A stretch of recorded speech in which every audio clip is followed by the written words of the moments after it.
Assalamualaikum warahmatullahi wabarakatuh. Waalaikumsalam warahmatullahi wabarakatuh. Kita bersama Pak Dr. Asep, calon wakil Bupati Kabupaten Bekasi untuk periode 2024-2029. Insya Allah kita juga berada di dalam tim yang sama dalam kemenangan mengawal untuk insya Allah memenangkan pemilu kada. Bang Haji, izin saya mau nanya, kan ada beberapa isu terkait sosial masyarakat di Bekasi dalam skala makro, terutama yang kaitannya sama kemiskinan, terus kemudian pengangguran, indeks manusia sendiri.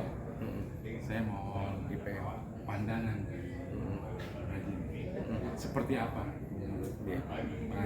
Insya Allah ini juga kan nanti bakal jadi materi yang nanti juga akan dipertanyakan oleh kan gitu kan.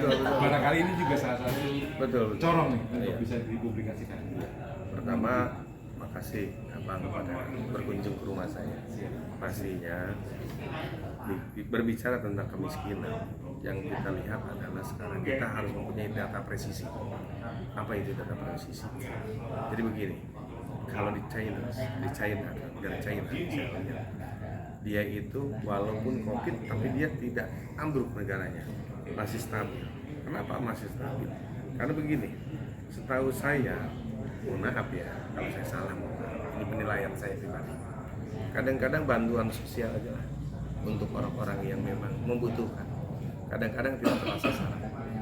Contoh langsung kita lihat, oh rumah ini bilik misalnya, tanahnya lantai tidak diubin, langsung kita, oh Pak, nama siapa, ini siapa, dengan sistem digitalis kita langsung bisa pencet, oh itu adalah area lokasi.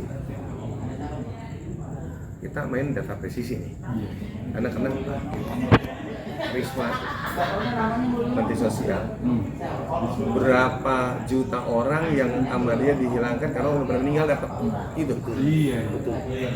Kesehatan, berapa juta orang udah meninggal dananya masih dialihkan saja, kan sayang, betul nggak? Nah, jadi kita ini harus tepat. Kalau menurut saya, Bekasi ini harus tepat. Siapa yang kita harus memberikan? Gimana caranya? Ya kita sebagai pemimpin harus mau turun bawah. Jangan hanya mendengar dari camat. Kalau bisa kita terjun langsung.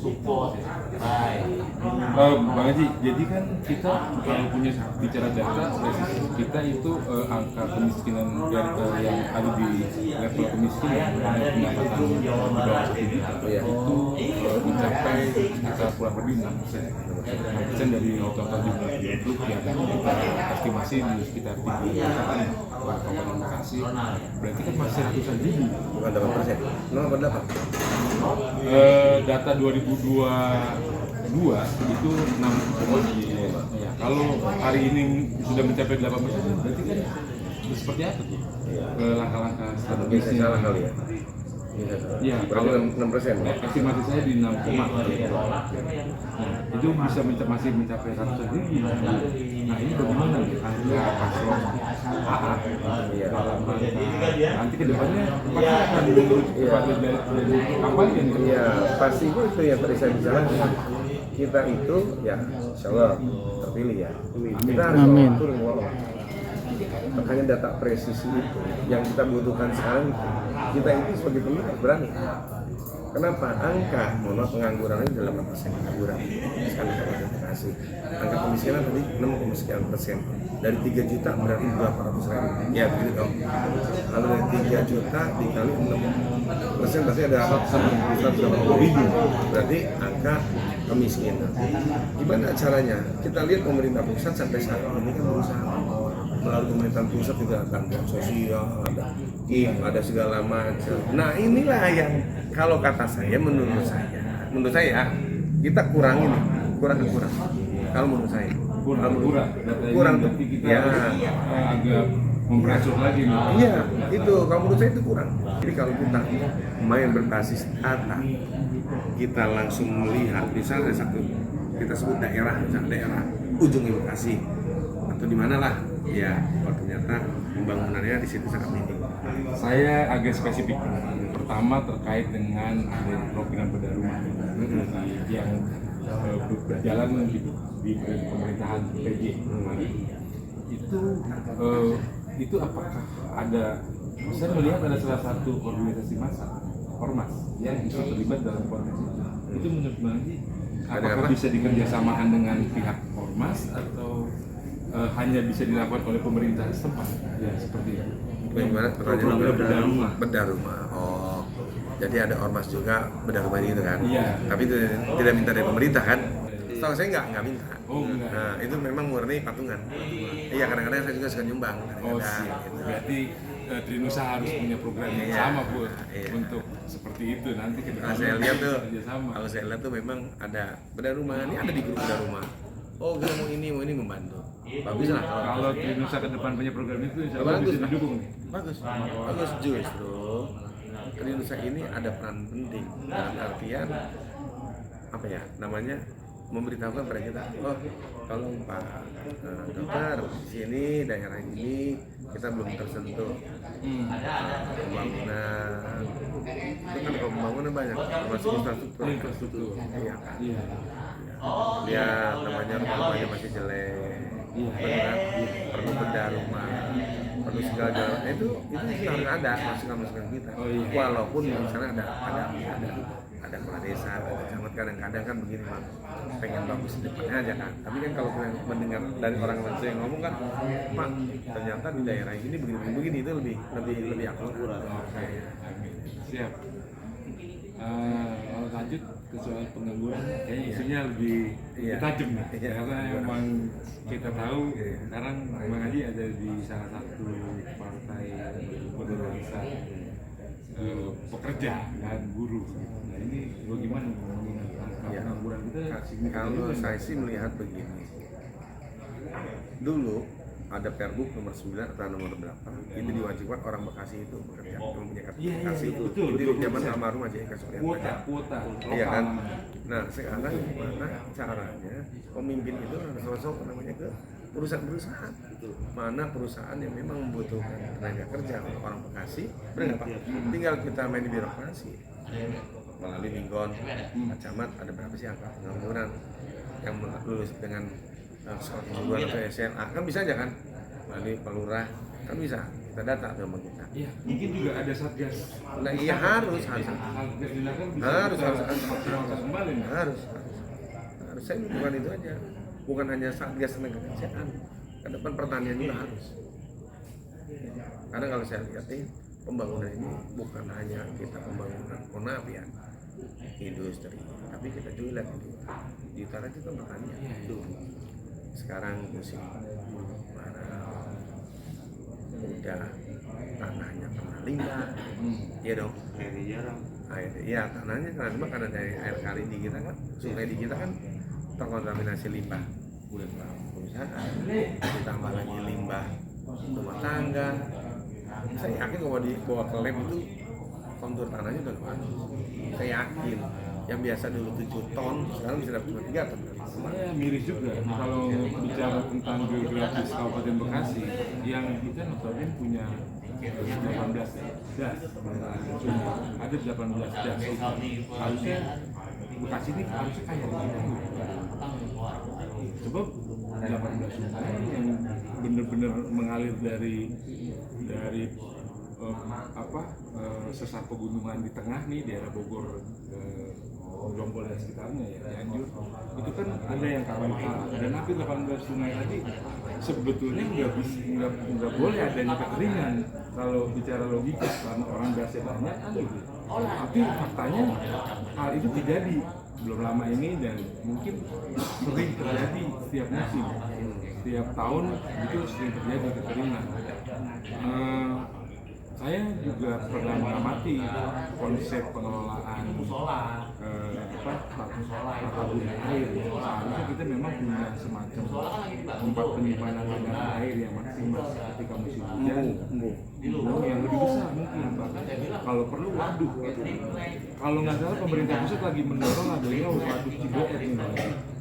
Nah, harapan saya sih Kabupaten Bekasi mensinkronisasi ke depannya dengan adanya waduk Cibet ini juga bisa menangani banjir di saat dan bisa mengalirkan air di saat kemarau kan, berarti ini kan bisa menjaga siklus supaya normal kan gitu.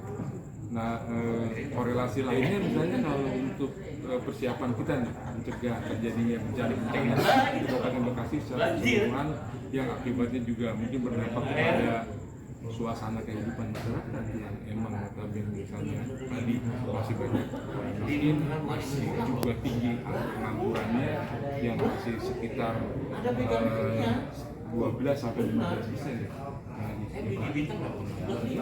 Makanya beberapa waktu di tenaga kerjaan kan tinggi kan gitu kan ya. Nah, mengantisipasi ini apa nih kira-kira? Kalau saya amati kebetulan saya bersimpang ya. Kalau dengan buruh kita udah tahu Pak. Perselisihan itu ya ada di UPA, karena ada UMK. Kalau buruh itu Pak, itu udah mainan per tahun udah pasti. Ya. Sekarang kalau kita bicara dengan indeks kemiskinan yang Bapak bicarakan, kita akan buat embung gimana menanggulangi kekeringan. Kalau saya kasat mata ya, ini pemikiran biasa saja. Kalau saya melihat sekarang, saya kan jalan ke kampung-kampung nih. Hari ini saya jalan di kampung-kampung. Saya melihat itu kekeringan nih. Saya kadang-kadang mungkin berpatokan begini. Bikin embung itu perlu tanah. Iya, lokasi. Perlu lokasi. Waktu saya ke Surabaya, saya itu melewati persawahan-persawahan. Waktu saya itu ke rest area, kata saya kok ada rumah-rumah di setiap persawahan. Di waktu ke Surabaya, saya kan naik darat. Saya tanya, Pak, itu rumahnya buat apa? Oh, itu satelit, Pak. Satelit. Buat apa? Di sini air kurang, Pak, nggak ada sungai. Jadi kita bikin satelit untuk mengairkan sawah. Iya, logis kan? Logis. Jadi satelit itu dibuat yang 8 inci besar, itu bisa menampung 1 hektar di air. 100 hektar. Bisa 1 hektar. Saya ngomong petani ya, saya nggak tahu Iya, dia. bener. Nggak, tapi logis. Jadi yang 8 in gede. Ini terobosan yang Yang gede. Saya berpikir, kalau kita melihat hari ini sungai kita terkontaminasi, semuanya pun jadi jelek hasil persawahan kita, kan berimbas pada perekonomian. Kalau hari ini petani itu beli beras Pak, bukan makan hasil dari hasil pertanian. Betul. Tapi kalau kita misalnya nanti ada satelit per 100 hektar misalnya, bener nggak? Ya iyalah APBD diairkan oleh air tanah, saya yakin hasil bisa beda. Mantap. Jadi tadi saya bicara tentang kemiskinan, kita harus satu data presisi kita harus baik. Satu karena kita data-data itu kadang-kadang tidak akurat, dan data-data yang udah meninggal pun ada datanya. Alirannya kemana kita juga nggak tahu. Bukan hanya bantuan sosial, tapi kesehatan pun sama. Wisma itu pernah APBN hilang semua. Kalau kenapa orang udah mati kok kenapa mesti dibayar? Nah, satu, berapa triliun anggaran yang terbuang padahal makanya butuh data presisi. Yang kedua yang penting, ini pikiran saya seorang dokter hasil, tapi ini seorang dokter. Iya, mungkin dibanding yang lain mungkin lebih pintar kali. Tapi kalau saya berpikir begitu, kita melihat ke sungai kering. Di sini, oh ada yang roboh. Kali ini ada yang longsor. Abrasi daerah mana tuh. Jadi untuk air ke daerahnya nggak bisa. Oh di sini kering karena memang udah mulai kering. Di sana nggak kebagian. Harus dibuka pintu air. Kemana ribut? Sekarang kalau kita lihat bikin satu paling di Ciputat bisa mengairkan banyak sawah. Kalau diambil dari situ juga, kalau memang mengalami musim kekeringan kemarin itu, berarti itu solusi. Jadi solusi itu kalau kita bikin memang baik. Satu sisi, dikala kita kekeringan, ya kita bisa pakai. Di saat kita banjir, bisa alirannya ke situ. Iya, bisa kita tapi itu memerlukan biaya anggaran yang sangat besar. Iya. Insya Allah Oh, kita dukung. Untuk Program ini luar biasa. untuk bikin embungnya sendiri harus 1 hektar kan? Bener. Nggak mungkin cuman Bener. cuman 10 meter. Apalagi kayak waduk kayak bisa Terus puluhan hektar. terus untuk jalan irigasinya pun kita pelajari. Betul nggak? Betul. Oke kalau hujan, kalau nggak hujan. Iya betul. Tapi kalau kita bikin satelit per 100 hektar atau per 50 hektar, 50 hektar itu nggak gede Pak, nggak usah lihat. Bikin 1 atau 2 melalui apa namanya sistem langsung apa ada itu deh. PLT sudah kan bisa cuma 20. Iya, dialirin. Musim hujan dialirin, Bro. Iya, setelah diairin, airin bagus, benar tidak terkontaminasi. Ini mah pemikiran saya. Kalau saya salah ya kali. Enggak, udah saya logis terima kasih. Alternatif. Iya. Jadi gini, hari ini saya pendapat baru karena sesuatu termasuk tentang politik. Ditanya-tanya pertanyaan berat semua ini. Iya. Tapi tentang kemiskinan, tentang pengangguran. Udah tenang, ada. Udah tenang, Ada. Gak apa-apa. Untuk kita dites juga buat nanti. Iya. Buat bahan nanti debat. Kadang-kadang kan pasangan muda belum matang. Iya. Justru kita dimatangkannya dimatang apa ya? Iya. Abang aja bang. Semua Bapak. pemimpin itu merupakan satu proses. Kalau pemimpin yang sudah merasa dia pintar, merasa dia matang, gimana mau mendengar yang sebelah? Nggak akan dengar sebelah. Tapi kita masih muda dua-duanya. Kalau dibilang setengah matang, tolong dong matangnya. Inilah sekarang proses kematangan. Benar nggak? Sepakat. Proses kematangan pemimpinan ini sekarang. Iya sekarang. Dengan masukan, dengan pertanyaan, akhirnya kita jadi berpikir logis. Berpikir kita untuk gimana cara Bekasi ini ke depannya maju. Iya. Jadi kalau bicara tentang kematangan, kita juga dikunain, kita juga dokter. Ada ikut suara kuning juga sarjana. Iya. Secara akademisi ya kita sekolah. Tapi dengan tingkat kematangan merupakan satu proses menjadi seorang polisi apa? Dimatangkan nih dokter Asin dan adik oleh abang-abang, oleh konstituen kita, oleh para tokoh, para ulama, para guru, gitu. Jadi itu bukan satu proses. Kadang-kadang orang mengatakan gini, lebih baik pilih saya udah pengalaman dan sudah matang. Udah tenang, ada A. Udah slogan kita itu. Tenang, ada A. Gitu. Jadi memang sekarang dia musim pilkada ya Pak ya. Siap. Aroma kompetisi hal yang wajar ya. Tapi kita jangan pernah ya ini kan apa namanya demokrasi, jangan pernah kita saling menjelekin. Gimana pun kita mereka semua ini kan putra terbaik Bekasi. Yuk kita sekarang gagasan dan ide-ide kita keluarin. Benar. Dan saatnya sekarang yang muda berkarya, yang muda maju, yang muda kita lupa, muda tidak melangkahi kepala, perlu tuntunan orang tua, tokoh masyarakat, ulama, bapak-bapak dari LSM sebagai namanya sosial kontrol. Kalau kita nggak digituin kita mana tahu Pak. Kita tidak tahu kesalahan kita belajar dari yang udah-udah gitu. Maksudnya dari yang udah-udah, dari pemimpin kita semuanya juga benar dan baik, benar kan? Tapi selalu ada gejolak. Nah, gejolak itu hal yang wajar dan demokrasi. Tapi minimal diminimalisirkan dan didengarkanlah pendapat-pendapat para tokoh masyarakat. Ya termasuk apa juga. Siap Pak Haji. Udah saya. Ya udah ya. Jadi satelit itu keren juga ya. Ini lagi bikin embung gede. Tapi sebenarnya udah ada kan program satelit di setiap desa. Ya, tapi di sawah nggak ada kan? Sawangan. Jadi Saya sih berharap Iya. ada beberapa ide. Jadi nunggu difaktualkan, Iya. takutnya ada yang kopi itu kan, Iya. ya kan. ada ini mbak. Masuk akal. Masuk kan? Masuk. Karena saya berpikir itu, saya nonton film si Jaivi itu, saya tidak melihat Cina itu komunis, tapi pembangunan Indonesia. Ternyata dia tidak kena efek ekonomi. Oh ternyata dia turun ke bawah.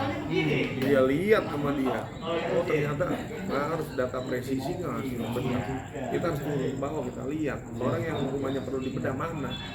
Kita tag di situ namanya nanti apa namanya lokasi kita. Jadi kita pakai ini, selesai kan urusan. Iya, terdapat semuanya. Nah itu nanti diikuti oleh orang kita. Saya sepakat karena emang infrastrukturnya udah ada. Udah ada. Cuma tinggal bagaimana cara menerapkannya. Sebagai cara itu perlu orang yang mau kerja, Pak. Kan ya ini mah bicara kilas balik. Sayang kita udah punya akses fiber optik di 23 kecamatan, terus kemudian kita udah punya data jaringan secara sistem keseluruhan gitu kan. Kalau nggak dimanfaatin oleh pemangku kebijakan, komunikasi ya gitu-gitu aja. Ngomongnya data presisi ini lumayan juga ini ya. Saya bicarakan dengan data presisi lumayan juga ya. Iya, masuk kan? Memang itu yang saya harapkan bahwa Data akurasi datanya benar-benar. iya ke depan itu pemimpin itu turun, jangan Lah karena Bekasi Pak diam aja. PAD-nya udah berapa? PAD Bekasi berapa? 3 triliun diam aja. Benar nggak? iya benar. Di sini kan perlu data yang benar akurat. Ini Bekasi kaya. Dari pajak kendaraan bermotor aja udah sampai 2 triliun kan. Terus belum dari ya CSR nggak kita bisa masuk ke data resmi lah. Tapi yang retribusi dan retribusi itu udah hampir 1, sekian triliun. Jadi kalau di total dikasih secara PAD-nya aja bisa mencapai angka 5 sampai 6 triliun PAD yang bisa diserap. Diam aja, bener aja. Apalagi kita mau sedikit kontribusi, mungkin ke depan PAD-nya bisa lebih dari 9, 10. Tapi kan kalau Haji Bokin motifnya jangan silpa kayak gitu. Itu bagaimana? Dia mah pokoknya habisin. Selama ini silpa itu biasanya 1 T, 800 sampai 1 T. Ya. Saya juga karena saya juga belum pernah masuk ke pemerintahan eksekutif ya. Gitu. Ya nanti insya Allah lah. Kalau saya jadi mohon masukan. Amin. Ya pasti pemimpin itu juga kan perlu masukan. Ya, pemimpin itu bukan menjadi raja Pak, justru menjadi pelayan. Mungkin aja Pak Bro. Saya itu juga berarti saya nggak tanya soal indeks manusia ya, soalnya yakin Pak Dr. Hasan ini punya motivasi untuk meningkatkan kualitas SDM Ya, pastinya. Iya, Pastinya. Jadi nggak boleh saya tanyain yang jelas, nanti kita tunggu program-programnya yang dipublikasikan sebagai janji kampanye. Semoga itu juga Pasti ada program unggulan. program unggulan. Pasti ada program unggulan. Cuma program unggulannya nanti kita lihat. Iya, saya tunggu kabar baiknya. Makasih.